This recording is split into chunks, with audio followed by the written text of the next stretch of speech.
ก็คงต้องคู่กันกับเจ้าชายอสูรกาย จึงเฮาคงบ่มีหวังถ้าเว้าเรื่องหัวใจ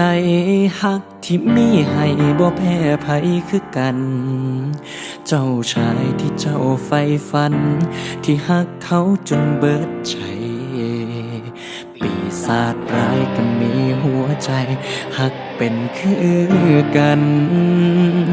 แต่มีบางเรื่องเฮาอยากสิถามว่าเป็นอิหยัง เป็นหยังเจ้าหญิงต้องรอแค่เจ้าชายทั้งที่อสูรร่างกายก็ฮักเจ้าหญิงบ่แพ้กัน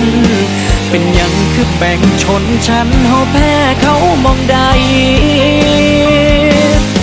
อสูรกายโหดร้ายตอนนี้จะบังดีๆมันก็มีแต่หัวใจโอ้ขายามใดมันก็มีเดินน้ำตา No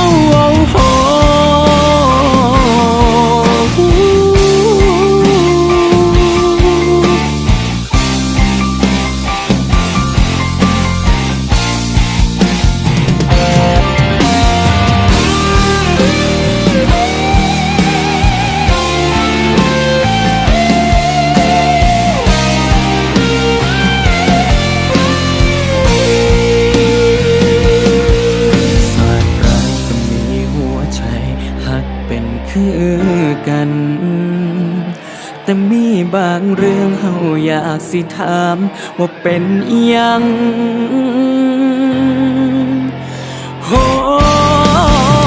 ยเป็นหยังเจ้าหญิงต้องรอแค่เจ้าชายทั้งที่อสูรร่างกายกับเจ้าหญิงบ่แพ้กัน เป็นหยังคือแบ่งชนชั้นเฮาแพ้เขามองใดอสูรกายโหดร้ายตนนี้จะบังดีๆมันก็มีแต่หัวใจอกหักยามใดมันก็มีเดินน้ำตาเป็นหยังเจ้าหญิงต้องรอแค่เจ้าชายทั้งที่อสูรกายกับเจ้าหญิงบ่แพ้กัน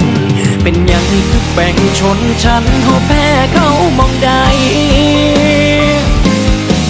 อสูรกายโหดร้ายตัวนี้จะบังดีๆมันก็มีแต่หัวใจโอ้ขายามใดมันก็มีแต่น้ำตาโอ้ขายามใดมันก็มีแต่น้ำตา